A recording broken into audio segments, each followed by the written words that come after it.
آخری پیغمبر اسلام حضرت محمد صلی اللہ علیہ وسلم کے یوم ولادت پر جموں اینڈ کشمیر کے الگ الگ حصوں میں جشن عید میلاد النبی بڑے ہی جوش و خروش کے ساتھ منایا گیا۔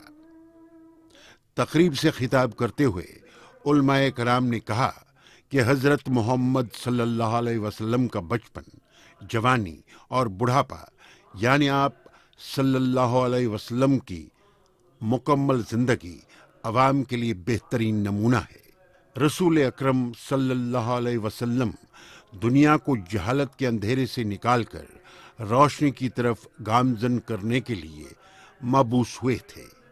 یہ آپ صلی اللہ علیہ وسلم کا عرفہ اخلاق ہی تھا جس نے دشمن کو دوست، بیگانے کو اپنا اور سخت دل کو نرم خو بنا دیا تھا۔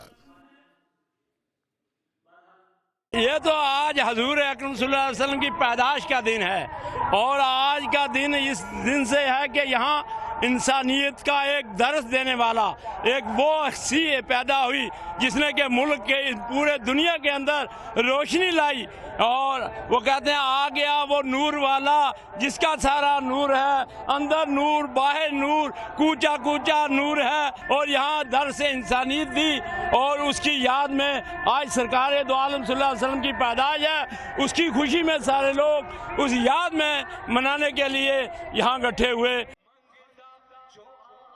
جشن ولادت سرکار دو عالم ختم الانبیاء حضرت محمد صلی اللہ علیہ وسلم کی مناسبت سے منعقدہ اس تقریب کے موقع پر علماء کرام نے اتحاد و اتفاق کو ملت کی طاقت قرار دیا۔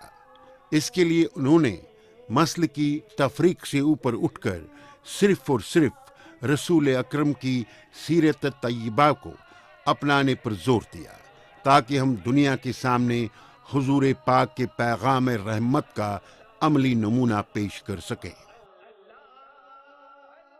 میں یہی اپیل کرتا ہوں کہ جو ان کے بتائے ہوئے راستے ہیں، جو ان نے جو ہمیں پیس کا پیغام دیا، اور جو خود وہ ان کی پیس بن کے آئے، اور آج کل ہماری جو ان کی زندگی ہے وہ بھی پریکٹیکل زندگی ہونی چاہیے۔ ہمیں بھی پیس کو پھیلانا چاہیے، امن اور بھائی چارے سے اس نظام کو چلانا چاہیے، اور جہاں تک میری آواز جاتی ہے ہمیں پیار محبت اور خوشی سے جو ان کا پیغام تھا وہی آگے لے کے جانا ہے۔ وجہ تخلیق کائنات محمد مصطفیٰ صلی اللہ علیہ وسلم کے یوم ولادت کے موقع پر منعقدہ اس جشن میں نعت پاک کا نذرانہ بھی پیش کیا گیا۔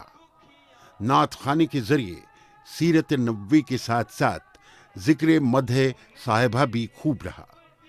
اس جلسے عید میلاد النبی کا یہ پروگرام حاضرین کے ایمان کو تازہ کرنے اور ان کے ذہنوں کو نور بخشنے جیسا رہا۔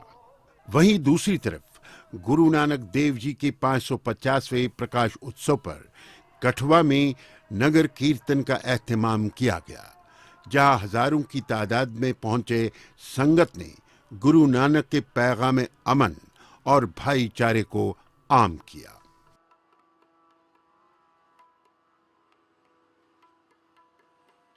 گرو نانک پادشاہ کا ایک ہی سندیش تھا کہ اول اللہ نور پایا قدرت کے سب بندے، ایک نور تے سب جگ اپجیا کون بھلے کون مندے۔ ایکتا اور پیار اور بھائی چارے سے رہنے کا اپدیش دیا انہوں نے۔ آج اس کی ضرورت جہاں ہندوستان اور پورے سنسار میں اس کی ضرورت ہے کہ ہم بھائی چارے سے پیار اتفاق سے بنے رہیں۔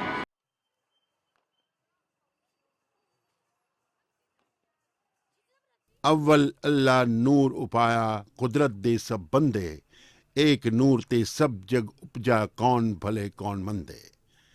گرو نانک دیو ایک عظیم سنت، کوی، فلاسفر اور مفکر تھے۔ اپنی تعلیمات پر انہوں نے پہلے خود چل کر دکھایا، اس پر عمل کیا۔ انہوں نے طبقاتی امتیاز مٹا کر لنگر پرتھا شروع کی جو آج بھی قائم ہے۔ گردواروں میں آج بھی بلا تفریق و مذہب و ملت سبھی ایک ہی قطار میں کھڑے نظر آتے ہیں۔ گردوارہ دیشمیش نگر ساون چک سے پنچ پیاروں کی اگوائی میں گرو نانک کی پالکی نکلی اور سنگت کی ارداس کے بیچ شہر کے مین روڈ سے ہوتے ہوئے